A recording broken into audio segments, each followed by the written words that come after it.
Walt Disney's Disneyland. When you wish upon a star, makes no difference who you are. Each week as you enter this timeless land, one of these many worlds will open to you. Tomorrowland, promise of things to come. Fantasyland, the happiest kingdom of them all. Frontierland, tall tales and true from the legendary past. Adventureland, the wonder world of nature's own realm. Presenting this week from Adventureland, the Yellowstone Story and Bear Country. And now your host, Walt Disney. In our True Life Adventure series, we've told the stories of many of nature's creatures, and we've always made it a point to show them in their natural settings. For somehow, an animal always seems more natural in his own environment. When we did the story of the African lion, we sent our cameraman to the one place where we knew the story would unfold, Africa. When we told the biography of the beaver, we went on location to the actual spot where the beaver built his dams. For the story of the American black bear, we went to his natural habitat. Now, the story we found there was called simply Bear Country. Later in the program, we'll present the uncut theatrical version of Bear Country. But first, we'd like to take you to the bear's home grounds for another story we found there. Actually, Bear Country was Yellowstone Park. And while filming our True Life adventure, we came upon some interesting background material, the story of the park itself. And now, as a prologue to our story of the bears, we present the Yellowstone Story. And here to tell it is our True Life writer and director, James Alger. Of all the 29 national parks, Yellowstone is both the largest and the oldest. As a matter of fact, its official beginning as a park dates back to 1872. But the complete Yellowstone story goes back even earlier than that, to the time of the Lewis and Clark expedition. It was in the early 1800s, on the way back from Oregon, that a man named John Coulter decided to strike out on his own. And after a hike of about 500 miles, he literally stumbled into the Yellowstone region and became the first white man to see its wonders. This was a fantastic land, a land where ghostly columns of living steam rose from the earth. The natural wonders of this region seemed almost supernatural. In fact, to the Indian, this was the land of burning mountains, the home of evil spirits, and thus a place to be avoided. Upon his return east, John Coulter tried to tell the outside world about what he had seen. He described fountains of scalding steam erupting beside cold mountain streams. He told of bubbling cauldrons where nature seemed to be mixing her pigments.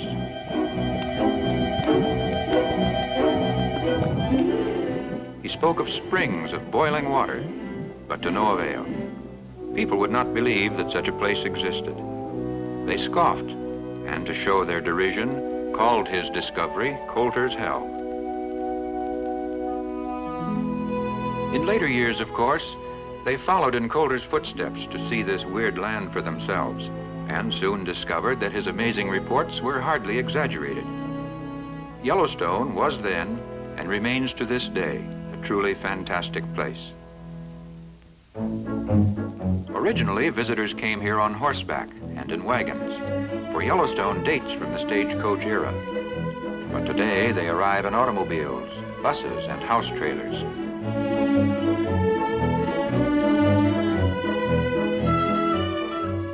The scenic highlights of Yellowstone are connected by the Grand Loop Highway, and all attractions are accessible by car. The Park Service maintains 145 miles of paved roads and some 900 miles of trails. As a nation on wheels, we travel to our wilderness areas with considerable ease. And in this park, the total number of tourists during the summer season exceeds 500,000.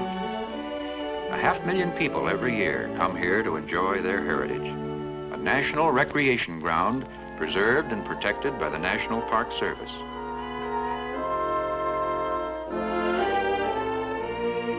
Of course, roughing it nowadays often includes all the comforts of home. And the tourist's vacation castle is very apt to be a collapsible house trailer, neat and compact for the road.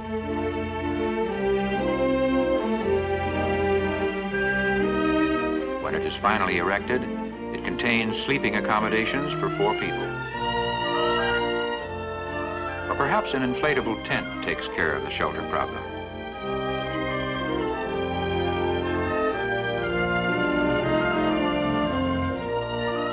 Or for those who demand a proper lodging, there are well-furnished cabins to be had at the various hotels and camps.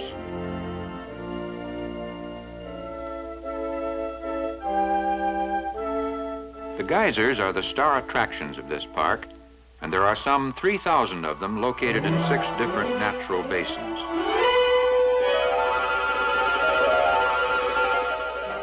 A geyser is a show in itself, and these in Yellowstone never fail to perform.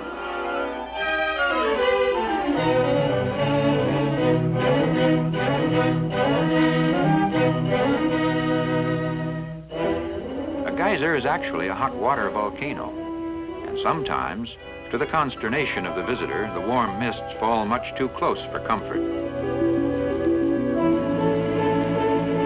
In these boiling cauldrons, the water temperature often reaches 200 degrees and more. At this altitude, this is the approximate boiling point, and thus these waters are always so near to boiling that it takes only a gentle stirring to start them bubbling. A placid pool is the exception, but a few do remain undisturbed. This is the famous Morning Glory pool, a hot spring whose waters are so clear that its subterranean sources can be seen. But among the volcanic wonders of Yellowstone, one geyser is the most amazing of all. This, of course, is Old Faithful. True to its name, it erupts every hour, and its performance attracts great crowds. There is one view, however, that few people ever see close up, the geyser's actual mouth. Through this small opening pass 10,000 gallons of water each time it erupts. Before each performance, the camera fans make last-minute preparations. Check f-stop, shutter speed, color temperature. Everything must be just right for the picture to show the folks back home. The interval between eruptions has occasionally varied from 45 minutes to an hour and a half, but generally it's an exact 65 minutes, and in all the years since its discovery, Old Faithful has never been known to miss its schedule. Soon, right on time, a mysterious rumbling is heard deep in the earth.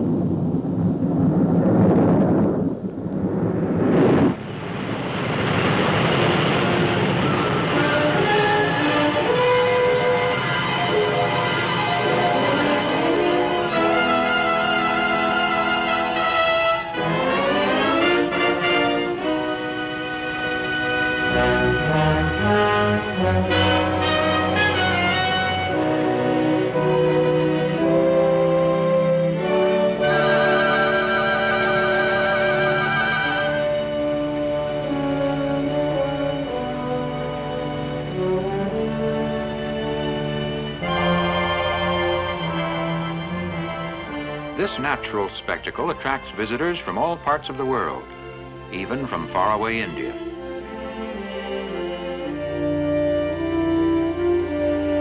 It remains a truly fantastic phenomenon in this fantastic place called Yellowstone.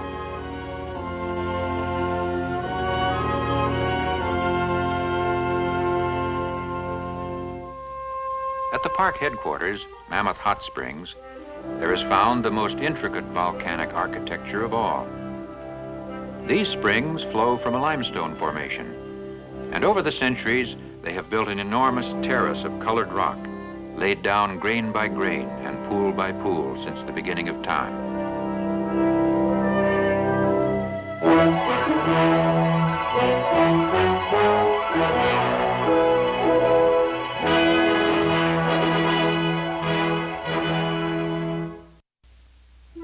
its northward journey to join the Missouri, the Yellowstone River has carved out a great gorge. Here is revealed the yellow rock that gives both the river and the park its name. And here, rivaling the Grand Canyon of the Colorado, is the Grand Canyon of the Yellowstone.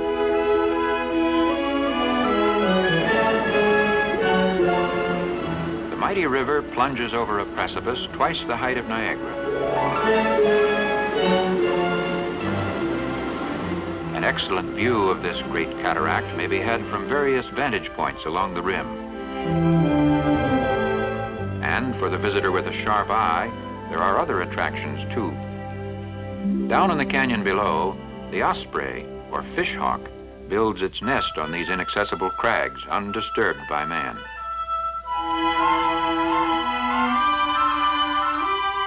For this skillful catcher of fish, the neighborhood provides a bountiful fishing ground. And many a good-sized trout is brought home to the young.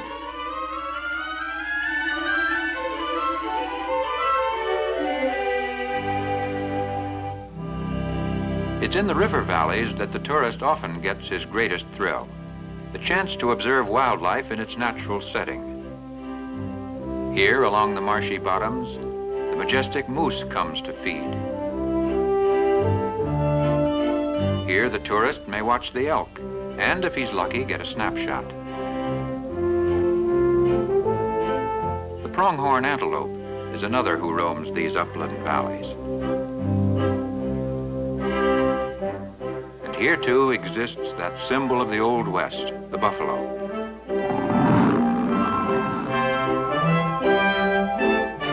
Under government protection, the ancient herds have staged a comeback from the very edge of extinction.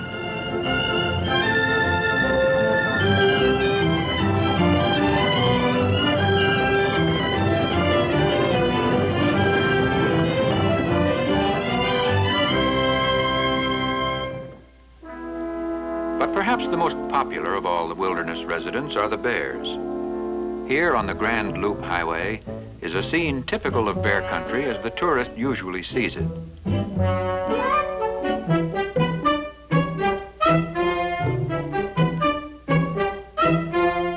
For most travelers, this personal contact with Mr. Bruin becomes a highlight of their visit. Indeed, the bears are so entertaining and their antics so nearly human, it's easy to forget that they are in reality wild animals and potentially dangerous.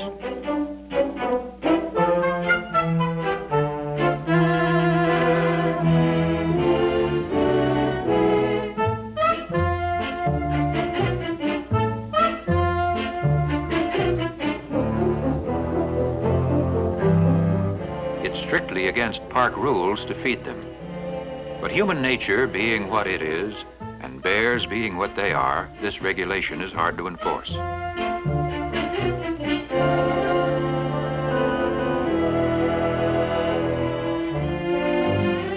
The one tourist not interested in a closer look is the family dog. Instinctively, he knows danger when he sees it.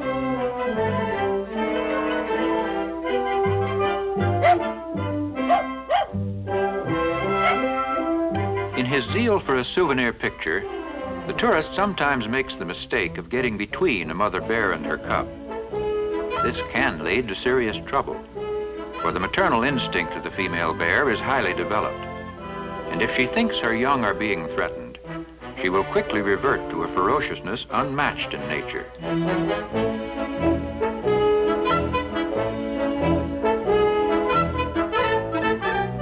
But in spite of all rules and regulations, the public will insist upon visiting with the bears.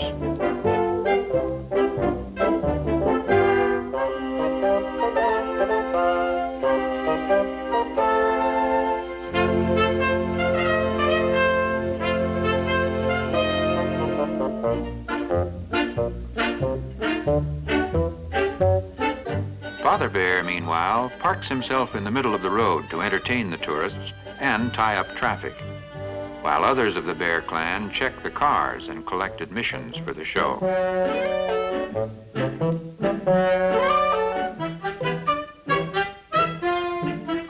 This roadside encounter with the bears will be good for many a retelling back home. And it is often the visitor's favorite memory of bear country.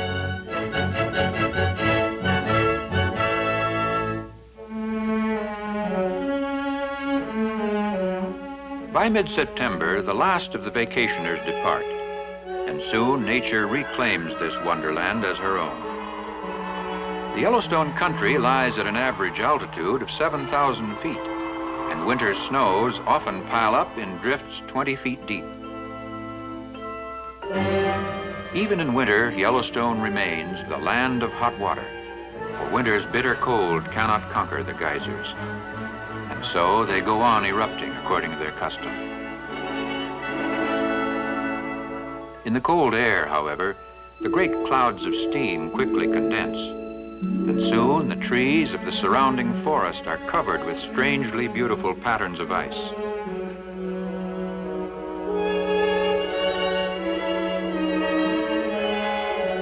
Thus, in winter, as all the rest of the year, this land remains a fairyland where strange things continue to happen in strange ways. And in her vast wilderness laboratory, nature will go on creating her fascinating mysteries for as long as time shall last, and for as long as man shall leave her work untouched.